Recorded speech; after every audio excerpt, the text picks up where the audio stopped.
Welcome to another episode of the Body Wisdom Podcast. We are your hosts, Kiara Gaby and Gaby Barboza. Welcome. We are here live in studio together, recording some epis for you guys. I'm really excited for this one because, as many of you know, I have been integrating. I feel like just trauma in general has been a big focus in my life since 2018. And it just was such a validating experience for me, a relieving experience for me to learn about generational trauma and kind of make sense of some things, some behaviors, some patterns that were happening in my life personally. And also I get that trauma is such a dense and heavy topic, but we hope you find this episode helpful because I am so passionate about weaving, and Gaby is too, just weaving like physical health, emotional health, nervous system health, because our emotional health is a reflection of nervous system health, and kind of help you make sense of like why these physical symptoms are presenting themselves in your body, chronic symptoms, and just bringing it all back to the nervous system. So today I wanted to talk about the ACE study, which some of you may be familiar with. It is the Adverse Childhood Experiences Study, and there were over 17,000 participants aged from 18 to 90, I believe. And the results concluded that 2/3 of the participants marked at least one adverse childhood experience, and 1 in 5 marked 3 or more adverse childhood experiences, which says a lot. And Gaby and I were just refreshing ourselves on the ACE study prior to recording. And what was it, Gaby? It was mostly conducted on white, middle-aged, like people class. with insurance. Yeah, people with health insurance. And so you can only imagine just like what it's like for people who aren't in the middle class and don't have insurance. And I just think that is wow. Mm-hmm. Like wow. The results were profound already, but if you think of somebody who is, not as privileged as quote unquote that you would say, is pretty wild. Yeah.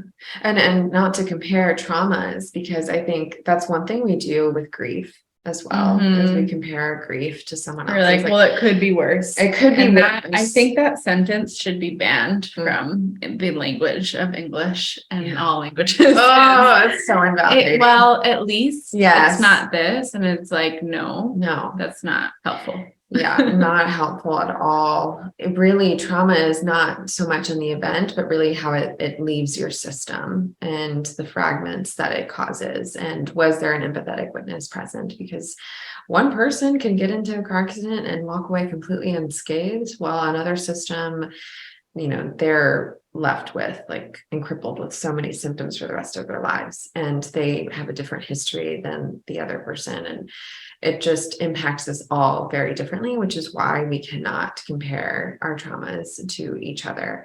But on the note of trauma, as I just said, trauma is not in the event. It really is how it leaves your system. And if we do have an empathetic witness present, but say we don't have an empathetic witness present, and say that trauma just left us in this state of survival.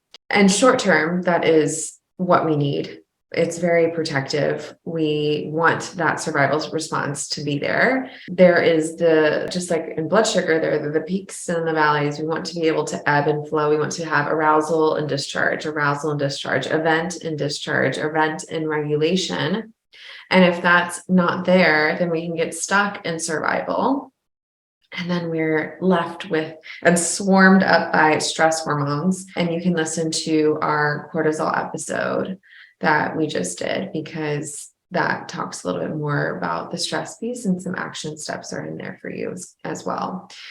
So like I said, that response is so beneficial in the short term. We need that. I mean, just imagine if like a saber-toothed tiger were running at you, you want some sort of survival response to be in there, whether that's fighting the saber-toothed tiger, which I hope you don't do, but I hope you at least have the energy to run away, to flee that environment to safety. And that's kind of what our goal is in this work, is to help your body feel safe again, because otherwise it is left feeling very unsafe.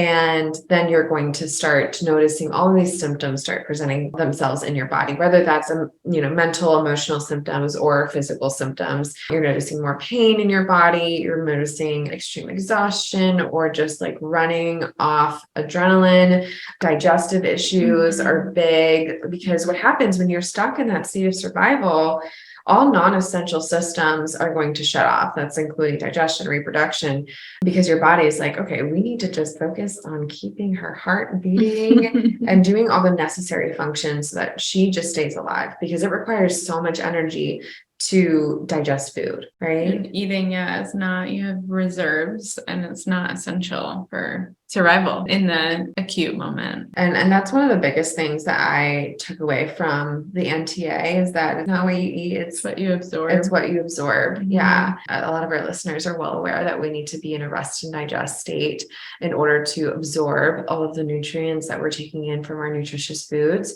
And sometimes taking a few deep breaths and taking your digestive bitters beforehand can be enough, but for a lot of the women that we work with, it's not enough. And what I'm noticing is that our thoughts are kind of still racing, or it's very uncomfortable to just be still at the table and chewing your food very slowly. It's not something that a lot of us really inherently have. I don't know. I feel presence. The presence, just the ability to just be, hence why we're probably experiencing the symptoms that we are. So in our practice, like it's not so much about the food. We emphasize food because we're nutritionists, and that's important, but it's really how you're breaking it down. And that digestive response that we want is not going to come online unless we are within that window of tolerance. We are within our range of resiliency, and we are able to stimulate the gastric juices via the vagus nerve. The vagus nerve is the parasympathetic branch of the nervous system. And so you can do things like deep breaths and maybe VUing before your meals and seeing if that's supportive. But it always comes back to this idea of like, I feel like that's like hacking your nervous system, where it's like, okay, you can do these things, but do you actually have that true felt sense of safety on the inside? Yeah, it's not just something to check off your list. And I was talking to Kiara earlier about that, like for a little while when I first started everything, and even like falling back into patterns because we're not perfect, but taking digestive bitters and just like zipping around and not even allowing my body to understand what I just gave it, and then expecting my digestion to be perfect, even though I just zipped around after taking those bitters. I'm sending two very different signals to my body. And one is telling the digestion to turn on, and one is telling it to turn off. And if we're not being present with those practices, then they're not going to work. Yeah, exactly. And presence can feel very, very scary for those who have felt like they needed to be on alert at all times, even though it's a subconscious response. Like, I can't tell you how many women I've worked with and just people in our audience that like say that they're not stressed and don't feel stressed. And I've had to check myself too, where it's like, okay, I'm noticing these symptoms in my body, but I don't feel stressed. But it's like, oh, but do I feel at ease? Do I feel safe? Yeah. No. A lot of us don't really understand what true regulation feels like in today's world. And it's a big pill to swallow. Because when you do get a sense of what that feels like, you're like, what have I been doing? Wow. Just in awe and wonder of the true regulation that can be experienced in your body. And this comes back to self with a capital S. I think self resides within that window of tolerance. Self can step forward. We can be self-led with all of our parts. And the 8 C's of self are just like such a good reminder. Like, as if it's anything but these 8 C's, you know that you're experiencing some sort of dysregulation, or that there's a part of you that's coming out, and maybe it's an old part that needs some tending to. And so those 8 C's are, you may have to what are they? It's curiosity, compassion, confidence, clarity, creativity, calm, connectedness. And gosh, you guys, I need to have these like a post-it note. Okay. Which one did you say? Courage? I think Oh, the courage one is always Courage. one I forget. It's a hard one. Yeah, it is a hard one. Having the courage to face a stressor. You know, sometimes like I was actually reminded today, listening to a podcast episode about how someone was a health coach in their early 20s and then they started coaching like emotional work. And I was like, wait, this is sounding like a lot like me. And they were based on a true story. And they were avoiding their own healing. And at the same time, they were receiving coaching support too.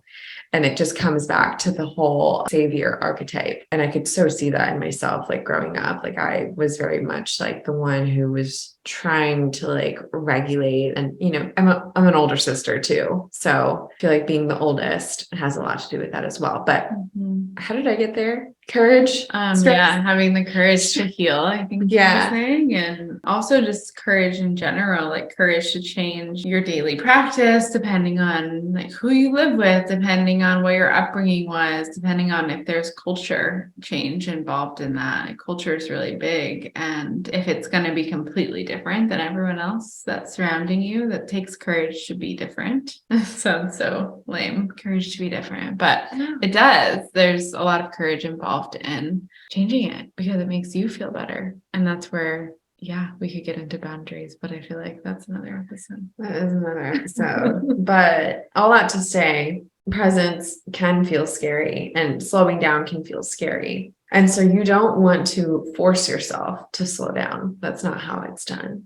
It happens through co-regulation and regulating anchors and feeling that felt sense of safety on the inside and choosing for yourself, this feels good to just be right here, instead of saying, okay, I'm gonna just lock you down and force yourself to sit down. That's not what we're saying, because you shouldn't have to do that within your window of tolerance.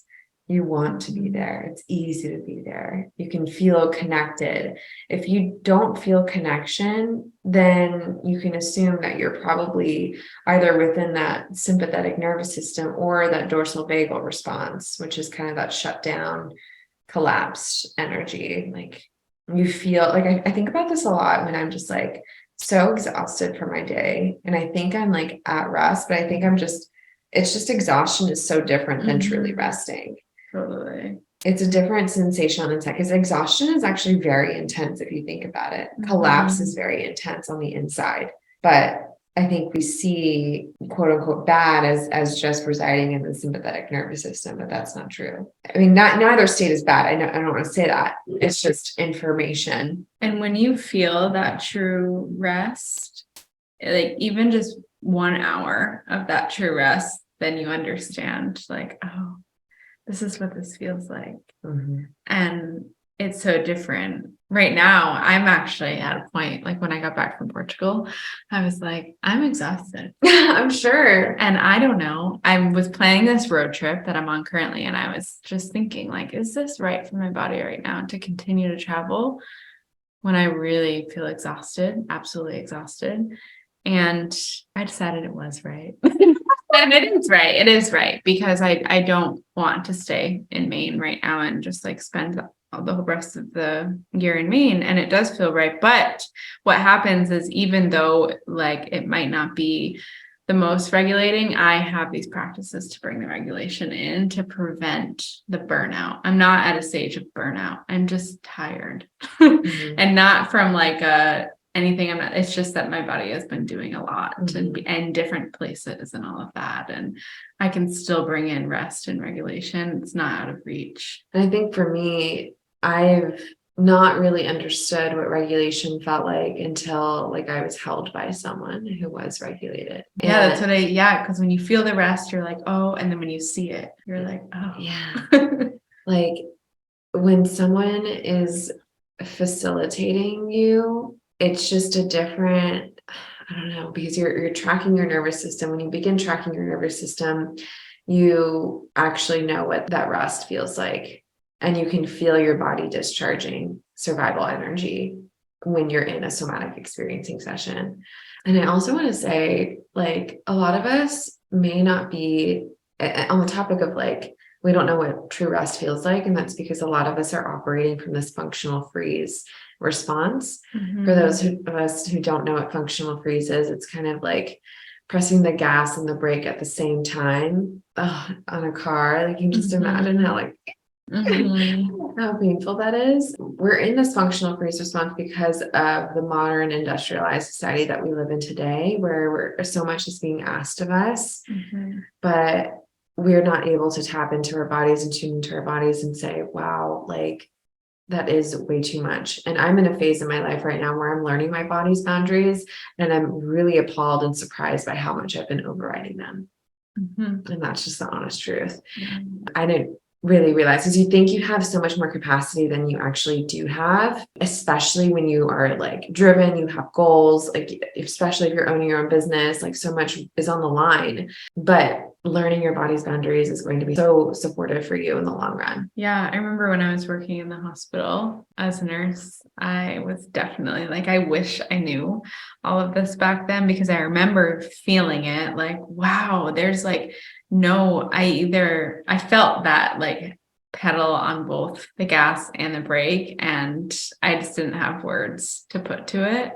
Which makes sense, because when you're in that response, sometimes you do lose words. And it's just like, I was like, oh my God, I just feel like I can't even sit and not be thinking. Ooh, I love that you said that. Like at rest, but like the thoughts are just never ending. This is often like the case with people who say they can't meditate. And like, I honestly, that's why I don't like recommending meditation anymore, like as a first go-to, because it's not going to be beneficial and supportive if you don't know how to track your nervous system. That's why for me, I got heavily into yoga, and it was very healing at the time because I was still doing something. Like I didn't have to just lay there. I was still, but it put me into a meditative state, but in an active way. And then Shavasana was the best after that. Like being able to just rest. I could finally just rest in those moments. The monkey brain, the parts of you that feel like it's not safe to rest, makes so much sense. And we work with that, like from a parts perspective in session. And also just, you can do that for yourself on a daily basis too. Like whenever I notice there's a part of me like, hey, you should be doing something right now. Like that toxic productivity. Like, what are you doing? You're so lazy. Gosh, I hate that word.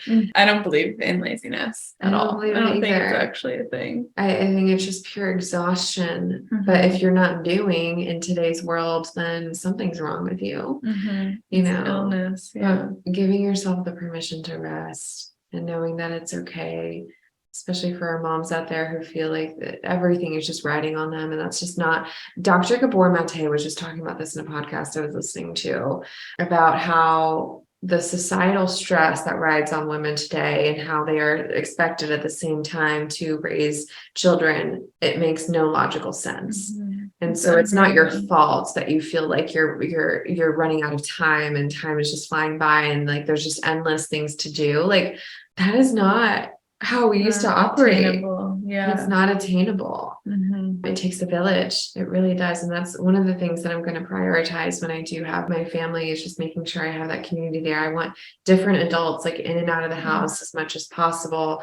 That it just brings so much co-regulation to my children, I feel like, so long as the adults are safe, of course. It used to be that like all the adults were raising all of the kids in the neighborhood, and the nuclear family changed that. And now you can't just necessarily, unless you have that community, you can't just send all your kids to the neighbor's house because there's so much to consider there.